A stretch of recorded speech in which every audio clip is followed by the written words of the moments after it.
प्यारे बच्चों नमस्कार। अपन देख रहे थे इंडियन कॉन्स्टिट्यूशन आर्टिकल नंबर 112 तक अपन देख चुके थे। 112 में अपन ने देखा था बजट एनुअल फाइनेंशियल स्टेटमेंट। ठीक है, तो 112 अपन ने देखा, अपन देखें 113, 112 के बाद 113। ठीक है, आओ सबसे पहले 113 अपन ने क्या देखें। 113 वैसे अपन ने गर्भित रूप में पहले मैंने एक दो बार आपको समझा दिया। 113 वैसे यही कहता है कि जो संचित निधि पे जो भारित व्यय है उनके ऊपर सदन में कोई भी मतदान नहीं होगा। ठीक है ना, मतदान नहीं होगा और सिर्फ क्या हो सकती है, सिर्फ चर्चा हो सकती है उनके ऊपर।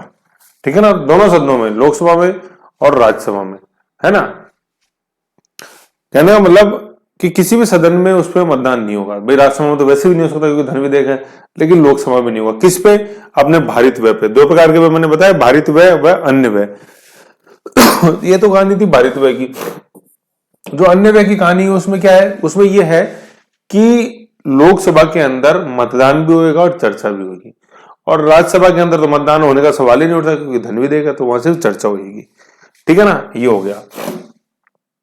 फिर क्या, अनुदान की मांग राष्ट्रपति की सिफारिश पर लाई जाएगी। ठीक है, तो अनुदान की कोई भी मांग होगी वो मतदान के बाद क्या बन जाएगी, वो अनुदान बन जाएगी। पहले डिमांड होगी, फिर वो वोटिंग के बाद ग्रांट बन जाएगी, और वो आती किससे, मांग किसकी सिफारिश से आएगी, राष्ट्रपति की सिफारिश से आएगी। तो ये 113 नंबर अनुच्छेद है अपना, है ना। ये तो ओरिजिनल टेक्स्ट है और ये है। ठीक है, तो 113 में समझने वाली बात यही है कि दो तरह के जो अपन ने पढ़े थे, 112 में भारित और अन्य। भारित पे किसी भी तरह की मतदान चर्चा नहीं होगी, यहां तक कि लोकसभा के अंदर भी नहीं हो सकती, और अन्य व्यय के ऊपर लोकसभा के अंदर क्या हो सकती है, मतदान और चर्चा हो सकती है। राज्यसभा में तो उसमें मतदान ही नहीं होगा अन्य व्यय के ऊपर, क्योंकि ये धन विधेयक है। और मांग किसकी, किसी भी अनुदान की मांग जो है, मांग स्वीकृत होने से पहले मांग रहती है और फिर बाद में अनुदान बन जाती है। वो किसकी सिफारिश पे आती है, राष्ट्रपति की सिफारिश पे आती है मांग। ठीक है, ये 113 में शॉर्ट एंड स्वीट था। 114 जो अपना आर्टिकल है वो भी बिल्कुल शॉर्ट एंड स्वीट है, विनियोग विधेयक से संबंधित है। बस इसमें समझने वाली बात, इसकी टेक्निकलिटी मत जाओ। वैसे 114 का टाइटल लिखा हुआ विनियोग विधेयक। विनियोग विधेयक मैंने आपको बताया था इंग्लिश में अप्रोप्रिएशन बिल, और इसका संबंध होता है कि जितने भी खर्चे हैं सरकार के उन सब का वर्णन विनियोग विधेयक के अंदर अप्रोप्रिएशन बिल में होता है। तो बजट के मैंने आपको 6 भाग बताए थे, प्रस्तुत, बहस, फिर समिति स्तर, फिर अनुदान की मांगों पर मतदान, फिर विनियोग, पांचवा विनियोग था और छठा वित्त था। तो ये विनियोग वाली ये बात है, समझ गए। तो विनियोग एप्रोप्रिएशन इतना सा है, इसके अंदर बाकी डिटेल में मत जाओ। बस बाकी तो सारी वही चीजें हैं। विनियोग विधेयक होगा, खर्चे दो तरह के, भारित, अन्य। अनुदान की जो मांगे वो राष्ट्रपति की सिफारिश पे धन विधेयक के रूप के अंदर आती, नॉर्मल चीज है, उसमें कुछ नहीं जाना डिटेल में। फिर 114 का मैंने अभी इजी लैंग्वेज लिखी हुई, विनियोग विधेयक एप्रोप्रिएशन बिल। बजट का कौन सा वाला भाग, व्यय वाला भाग। ठीक है, कौन सा वाला भाग बजट का, व्यय वाला भाग। ठीक, ये अपन को ध्यान में देना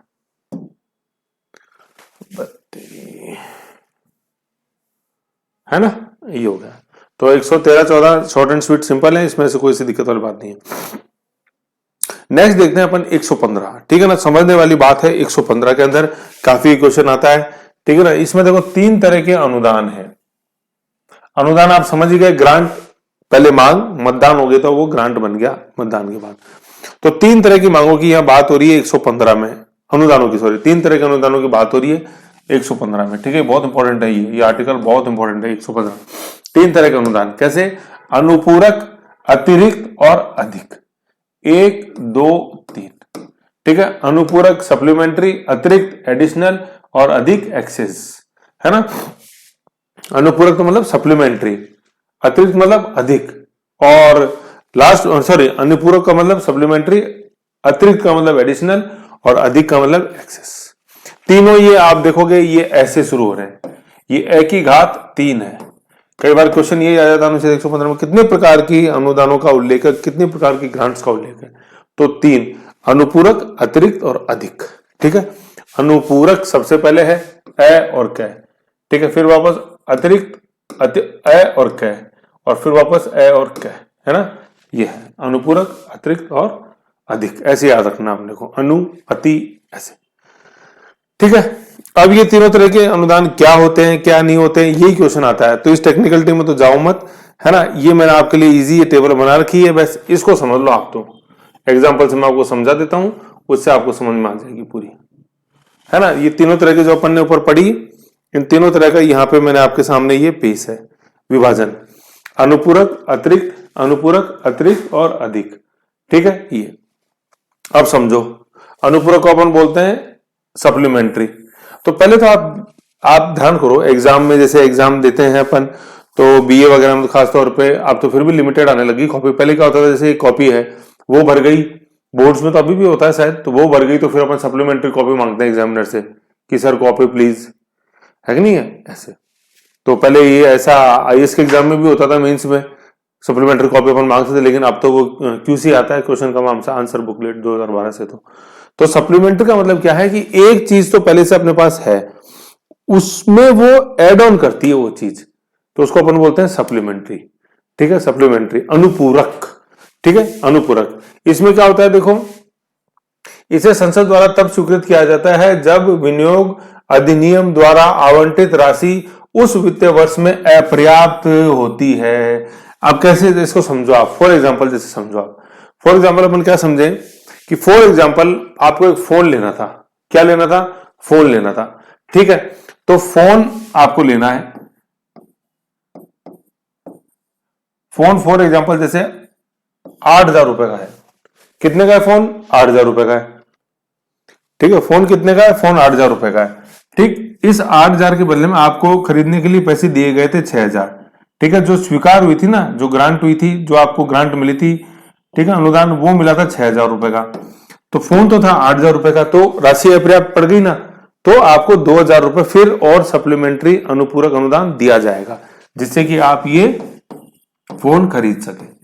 ठीक है, ये एडिशनल है। तो ये क्या है? ये सप्लीमेंट्री ग्रांट है, ये अनुपूरक अनुदान है। अतिरिक्त आ गया ना, क्या है? वापस पढ़ो, संसद द्वारा तब स्वीकृत होता है जब विनियोग अधिनियम द्वारा आवंटित राशि उस वित्त वर्ष में अपर्याप्त हो जाती है। आवंटित राशि कितनी थी? ग्रांट तो ये थी 6,000, तो अपर्याप्त हो गई ना अपने ऐसे।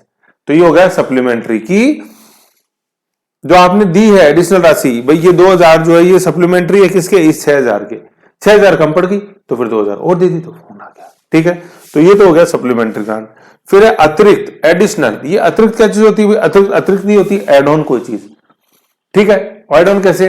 8,000 रुपए का फोन था, आपको 8,000 रुपए दे दिए गए। 8,000 रुपए का फोन था, ठीक है ना, वही जैसे ऊपर अपन ने देखा, फोन कितने का था? 8,000 रुपए का था।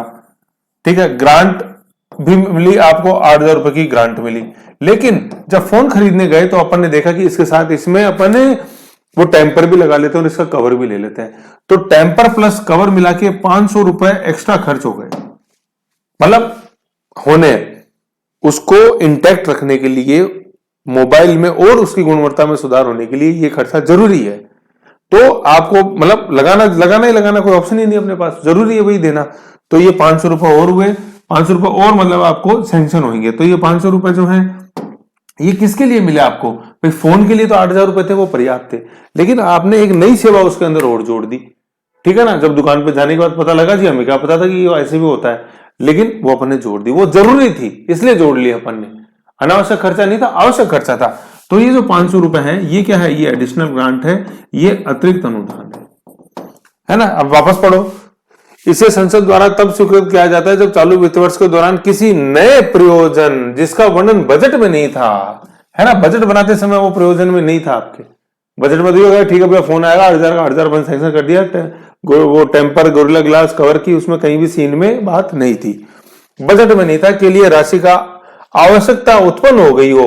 ठीक है ना, आवश्यकता उत्पन्न हो जरूर। उदाहरण के तौर पर फिर जैसे कोरोना प्रबंधन के दौरान दिया गया कि भाई हॉस्पिटलों के लिए पहले बजट में दिया, मान लो अपने 1,000 करोड़, फिर बीच में ही 2020 में कूद पड़ा कोरोना, तो फिर वो बजट वो 4 गुना 5 गुना हो गया, 6-7 करोड़ हो गए, 6-7 हजार करोड़ हो गए, मतलब ऐसे। तो वो एडिशनल किया क्योंकि वो आवश्यक खर्चा था, और बजट में उसका प्रोविजन ही नहीं कर सकते, किसको पता था भी कोविड आएगा ऐसे ऐसे, ये है ना ऐसे। तो फोन वाला ध्यान रखो। फिर तीसरा है अधिक अनुदान। अधिक अनुदान क्या चीज है कि भाई फोन था वही 8,000 रुपए का, ठीक है, ठीक है, फोन था 8,000 रुपए का, तो फोन था 8,000 रुपए का, आप दुकान पे गए, ठीक है, और वहां आपको फोन अपन ने पसंद कर लिया 10,000 रुपए का, ठीक है, फोन 8,000 रुपए का था, 8,000 रुपए आपको सैंक्शन होने थे लेकिन आपने एडवांस में ही पहले ही सोच के रख रखा था, या यूं समझ लो पहले ही खरीद के रख लिया था अपन ने 10,000 रुपए का फोन, ठीक है, फिर बजट से पास हुआ तो उसमें आपको 8,000 रुपए मिले, ठीक है, तो 2,000 कम पड़ गए ना, तो 2,000 आपको एक्सेस दिया जाएगा, है ना, क्योंकि आप पहले से ही खर्च कर चुके हो 2,000 रुपए।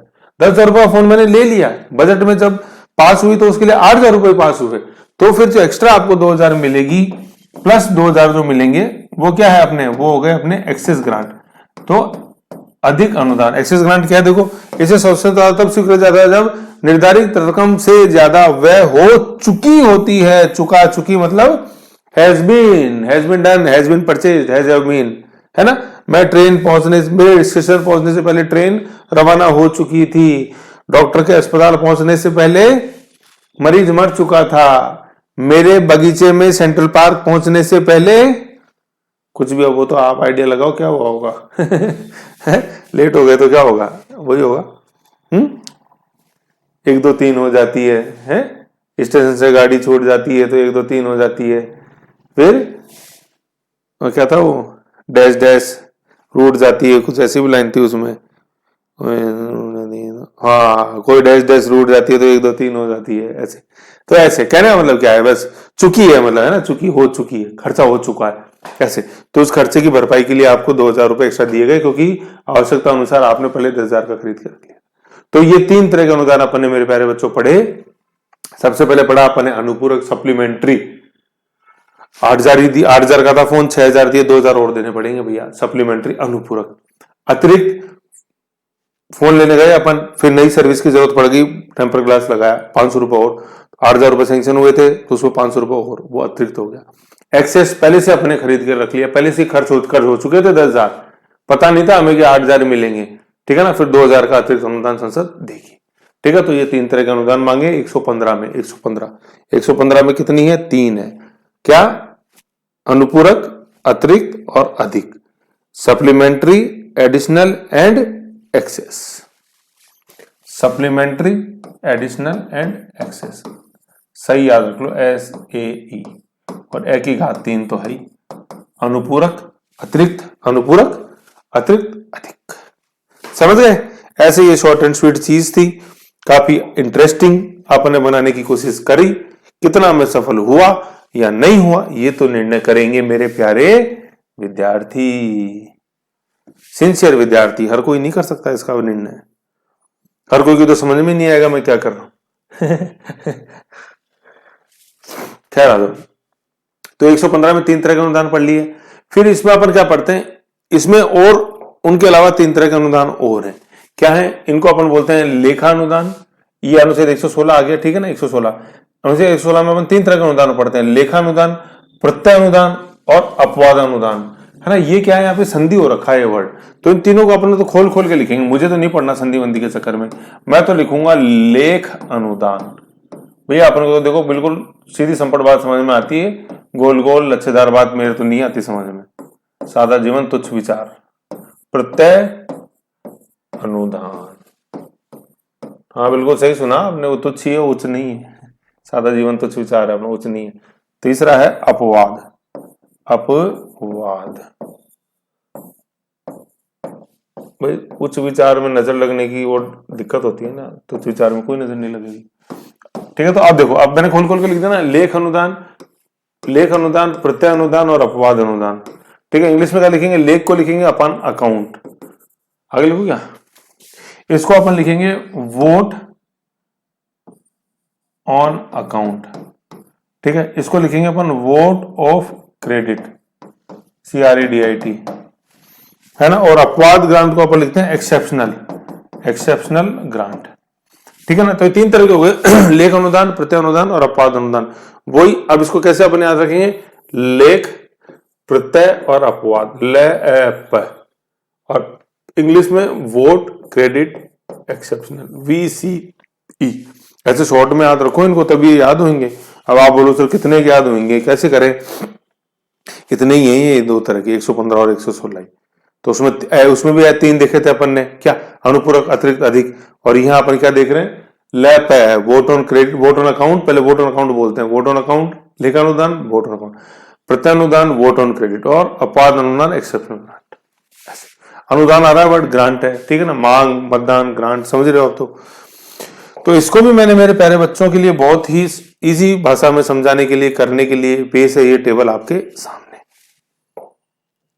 है ना। तीन तरह के votes on account, votes on credit. देखो वोट्स लेखानुदान तो क्या है, वोट्स ऑन अकाउंट। लेखानुदान तो क्या है, वोट्स ऑन अकाउंट है, वोट्स ऑन अकाउंट। प्रत्यानुदान का क्या ट्रांसलेशन है, वोट्स ऑफ क्रेडिट, है ना। ऐसे लेखानुदान, प्रत्यानुदान, अपवाद अनुदान। ले प ए, ले प A V we C E, मतलब ACE, sorry ACE, ACE account, vote on account, vote on credit और exceptional grant. ACE, S S बोलते हैं अपन, जो इक्का होता है ना, ताश का इक्का होता है, इक्का इक्का। फिर और कौन कौन से होते हैं यार, इक्का होता है, बादशाह बेगम जैसे जो होता है ना, वो इक्का जो है ना, एस, उसको एस बोलते हैं अपन, एस, है ना। तो एस हो गया अकाउंट, सी से क्रेडिट और ई से एक्सेप्शन, ए से अकाउंट। लेखानुदान, प्रत्यानुदान और अपवाद अनुदान।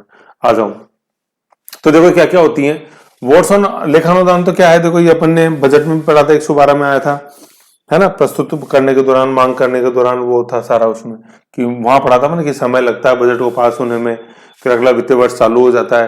तो जो अगले 2 महीने के लिए अपन वोट ऑन अकाउंट पारित कर देते हैं एस्टिमेटेड एक्सपेंडिचर के लिए। क्या है देखो, इसको देसी भाषा में समझो, लेखानुदान क्या है।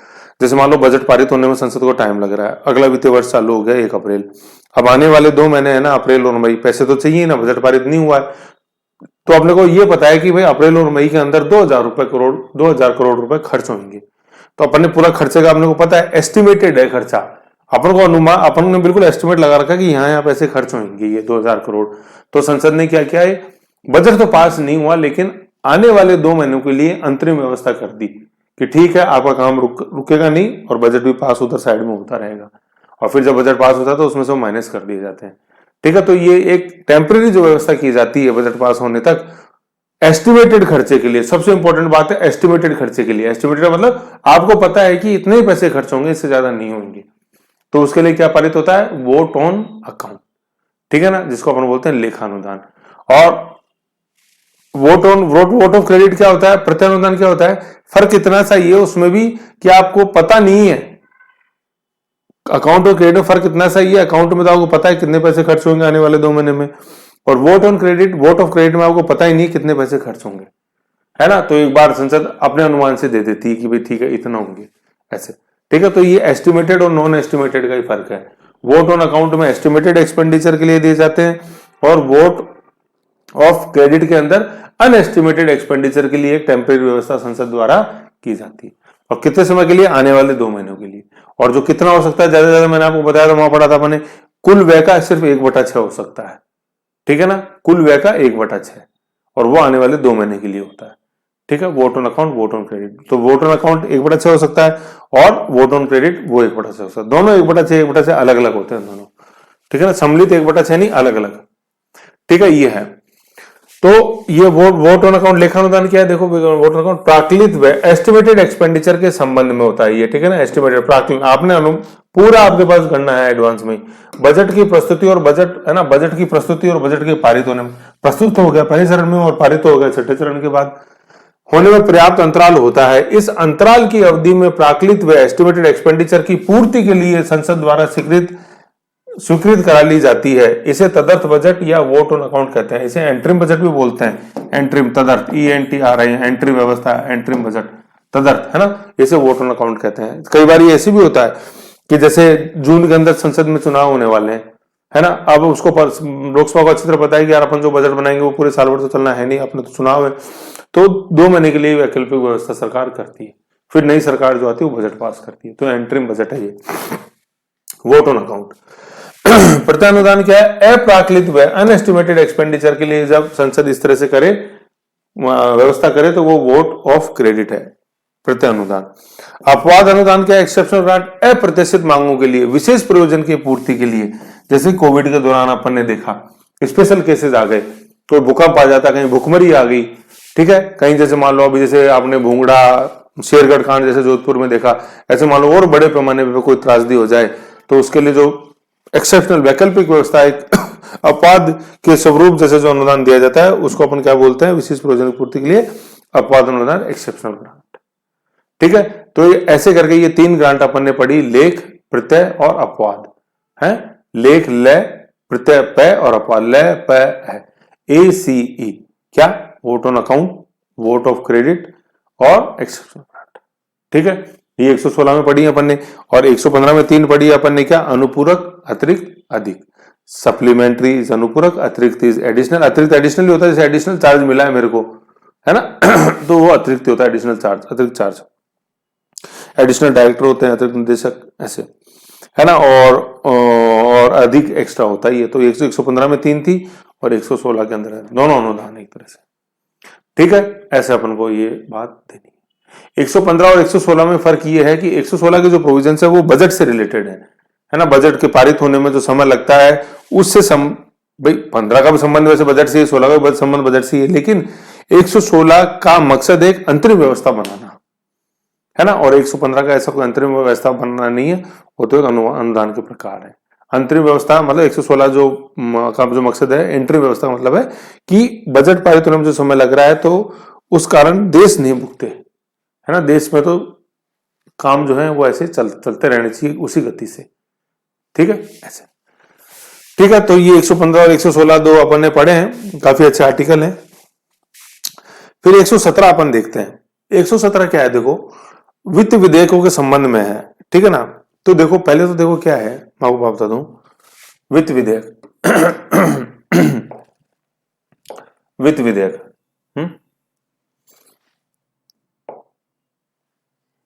ऊपर वाला चला गया। देखो यहां है ना, थोड़ा सा आपको दिमाग लगाना है, थोड़ा सा दिमाग लगाना है मेरे प्यारे बच्चों, है ना, क्योंकि ये एक कंफ्यूजन वाला कॉन्सेप्ट है अपने इंडियन कॉन्स्टिट्यूशन के अंदर। अपन देख रहे हैं आर्टिकल नंबर 117, ये ओरिजिनल टेक्स्ट है अपने बेर एक्ट का, उसमें लिखा हुआ है आर्टिकल नंबर 117 है ना। थोड़ा सा मैंने जानबूझ से कम किया, मैं आपको बता रहा हूं एक बार। 117 आप देखोगे, है ना, जूम इन जानबूझ से किया। इसमें लिखा हुआ है वित्त विधेयक। इसका ट्रांसलेशन जब अपन करते हैं ना, ये 117 इजी लैंग्वेज में लिखा हुआ है, इसका ट्रांसलेशन आप खुद अपने डिग्लोट एडिशन में देखोगे ना, तो आपको दिखाई देगा फाइनेंशियल बिल। ठीक है, फाइनेंशियल बिल। अब आप याद करो मेरे प्यारे बच्चों, मैंने आपको बताया था कि वित्त विधेयक तो क्या होता है, वित्त की मैंने आपको ट्रांसलेशन बताई थी फाइनेंस, FINANC, फाइनेंस बिल। और ये मैंने बताया था कि जो आय वाला भाग होता है वो होता है बजट का, बताया था। बिल्कुल सही है। ये बजट के दो भाग, विनियोग एप्रोप्रिएशन, फाइनेंस बिल जो इनकम वाला भाग है वो फाइनेंस बिल, विनियोग खर्चे वाला भाग। तो सर फिर ये 117 के अंदर ये वित्त कहां से आ गया? तो देखो, ये जो बजट वाला जो आय का भाग है ना, फाइनेंस, इसका ट्रांसलेशन होता है एग्जैक्ट में वित्त, समझ गए। और फाइनेंशियल जो हो जाता है ना, फाइनेंशियल जिसको अपन इंग्लिश में बोलते हैं, उसका ट्रांसलेशन होता है वित्तीय। यह और लग जाता है इसमें, वित्तीय, वित्तीय। जैसे फाइनेंशियल मैनेजमेंट होता है, वित्तीय प्रबंधन, फाइनेंशियल, है ना, ऐसे फाइनेंशियल। तो फाइनेंस तो है वित्त विधेयक, फाइनेंस तो है वित्त विधेयक, और फाइनेंशियल है वित्तीय। ये एक्स्ट्रा लग गया, ई और ये प्रत्यय आ गया, वित्तीय, समझ गए, फाइनेंशियल। तो 117 का संबंध, अब जैसे आप डिग्लोट एडिशन में पढ़ो, 117 में जो लिखा हुआ है, हिंदी में तो लिखा हुआ है वित्त और इंग्लिश में लिखा हुआ है फाइनेंशियल, है ना, ऐसे। तो हिंदी में वो वित्तीय होना चाहिए था, और वित्त जो है वो इनकम वाला पार्ट होता है बजट का। खैर कोई बात नहीं, जो भी है उसमें कोई फर्क नहीं है। बात इतनी सी है, आप कैसे समझाओगे? आप यूं लिखोगे 117, अनुच्छेद 117, इंग्लिश में बोलोगे इसको फाइनेंशियल बिल, और हिंदी में लिखो वित्त और स्लैश करके लिखो वित्तीय। वित्त और वित्तीय दोनों लिखो, और जो इनकम वाला पार्ट है उसके लिए सिर्फ अपन को वित्तीय लिखना है, फाइनेंशियल लिखना है, समझ गए। ये कंफ्यूजन है, यहाँ ये वित्तीय होना चाहिए था, लेकिन कैसे वगैरह गलती रहेगी तो उसको अपन को चक्कर में पड़ना है ना। अब ये होता क्या है, फाइनेंशियल बिल क्या होते हैं? इंग्लिश में बात करें अपन, फाइनेंस बिल आप समझ गए, income part of budget is known as finance bill वित्त।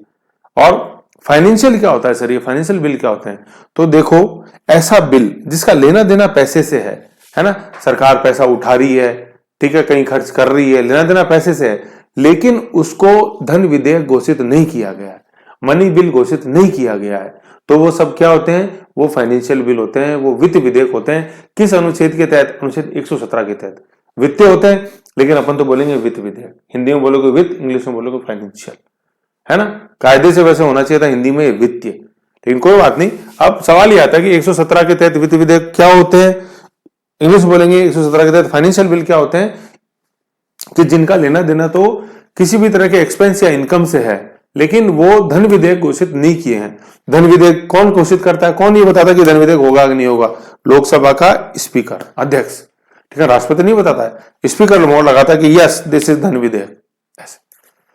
ठीक है, फिर राष्ट्रपति की सहमति से पेश होता है सदन के अंदर। ठीक है, तो जिसपे नहीं लगे धन विधेयक की मोहर पर। अब सर ये कौन से होते हैं, कैसे होते हैं, हमें बताओ। अब जैसे देखो मैं आपको बताऊं, अपने जब धन विधेयक की परिभाषा पढ़ रहे थे अनुच्छेद 110 में, तो मैंने आपको कुछ अपवाद बताए थे वहां पे।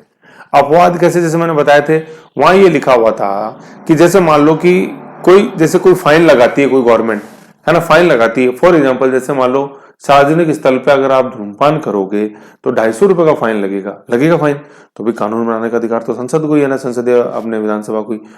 तो अब ये वित्त विधेयक होगा कि नहीं होगा, बोले बताओ। तो वहां देखो, वहां तो धन विधेयक में तो छोड़ रखा था कि ये धन विधेयक नहीं होंगे, उसमें यह था कि किसी प्रकार की अनुशाती फाइन फी लगाने का जो है वो नहीं होगा, वो धन विधेयक नहीं होगा। लेकिन पैसे से लेना देना है, 250 रुपए वसूल होंगे, वो आएंगे संचित निधि में।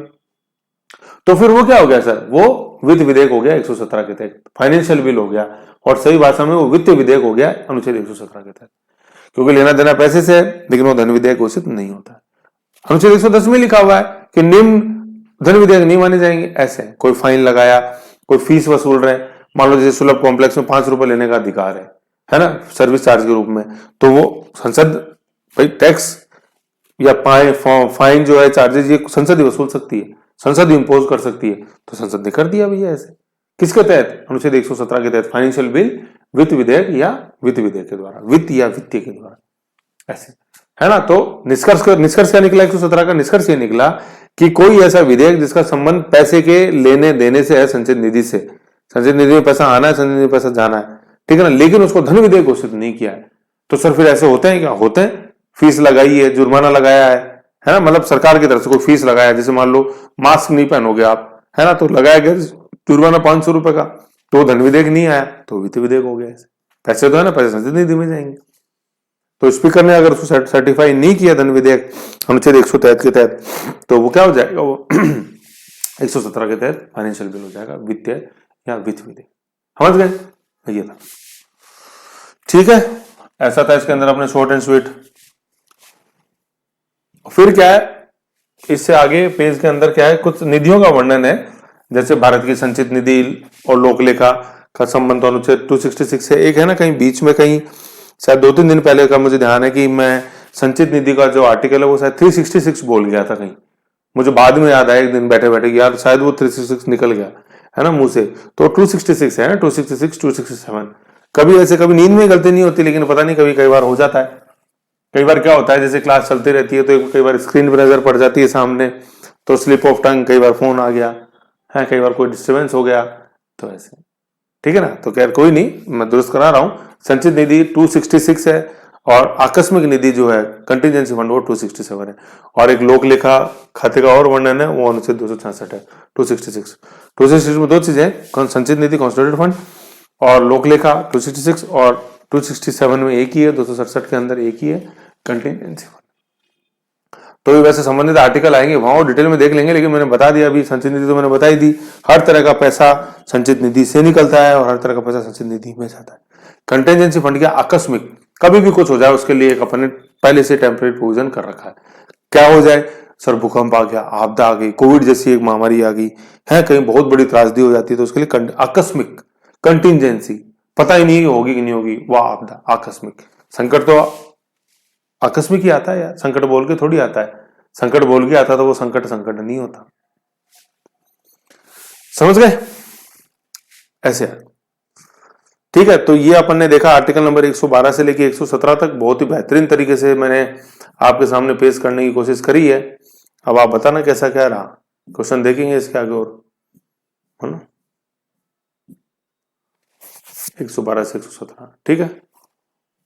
तो ये अपन ने देखा 112 से 117 पूरी कंबाइंड फाइल थी, सारा मैंने आपको जैसे बताया ये। अब इसके बाद अपन देखेंगे आर्टिकल नंबर 118, वो नेक्स्ट फाइल में देखते हैं, काफी इंटरेस्टिंग है, उसमें प्रोसीजर आएंगे, रूल्स ऑफ प्रोसीजर और बिजनेस इन लोकसभा राज्यसभा, देखते हैं उसके अंदर सारे आएंगे, प्रश्न किस प्रकार के कैसे क्या। तो 112 से लेके 117 तक जो अपन ने मेरे प्यारे बच्चों देखे, उसका संबंध था पूरा इससे, ठन ठन है, अपना सपना मनी मनी, मनी मनी का मतलब लोगों का दिल जीतना, ठीक है, ऐसे जीतना है तो दिल जीतो यार, ऐसे है कि नहीं। तो ये है। तो 112 से 117 तक अपने देखे पूरा मुद्रा से संबंधित जो काम थे, है ना। 112 के अंदर अपन ने क्या देखा, बजट। बजट शब्द का उल्लेख नहीं है, मैं जानबूझ के बार बार बजट बोलता हूँ जिससे आपके दिमाग में स्ट्राइक होगी, हाँ बजट शब्द का उल्लेख नहीं है। उसके लिए क्या शब्द, वित्तीय वार्षिक वित्तीय विवरण, एनुअल फाइनेंशियल स्टेटमेंट, एएफएस का वर्णन है। 113 में अपन ने प्राक्कलन देखे। 114 के अंदर अपन ने क्या देखा, अप्रोप्रिएशन बिल देखा, विनियोग विधेयक। 115 के अपन ने क्या देखा, अपन ने 3 तरह के अनुदान देखे, अतिरिक्त है, सबसे पहले तो अपन अनुपूरक, अनुपूरक, अतिरिक्त और अधिक, सप्लीमेंट्री, एडिशनल एंड एक्सेस। फिर 116 में भी अपन ने अनुदान देखे, लेखा अनुदान, प्रत्यय अनुदान, अपवाद अनुदान। लेखा वोट ऑन अकाउंट, अप्रत्यय वोट ऑफ क्रेडिट एंड अपवाद exceptional. Vote on account estimated expenditure के लिए, vote of credit unestimated expenditure के लिए अप्राकृत व्यय, और लेखा अनुदान प्राकृत व्यय, और अपवाद अनुदान अपवाद स्वरूप विशेष परिस्थितियों में जो दिया है। ये 115 116 हो गया। 117 में अपने देखा फाइनेंशियल बिल, जिसको बोला तो जाना चाहिए वित्तीय विधेयक, लेकिन उसको बोला गया है संविधान में वित्त विधेयक। ऐसे विधेयक जिनका संबंध संचित निधि से पैसा या निकालने या डालने से होता है, लेकिन वो स्पीकर द्वारा धन विधेयक घोषित नहीं है, तो वो क्या हो जाएंगे, 117 के तहत फाइनेंशियल बिल हो जाएंगे। समझ गए, ये था। अब नेक्स्ट में अपन देखेंगे आर्टिकल नंबर 118। तो ऐसे बढ़िया से करो, आनंद लेते रहो, मंथन करते रहो, आंख बंद करके जरूर सोचा करो चीजों को। अगर दुनिया जीतना चाहते हो और आगे बढ़ना चाहते हो, आंख बंद करके नहीं सोचोगे ना, सिर्फ यूं लिखते ही जाओगे, कुछ नहीं होगा। लेकिन आप सब करोगे, मुझे पता है। ठीक है, ओके, बाय, टेक केयर।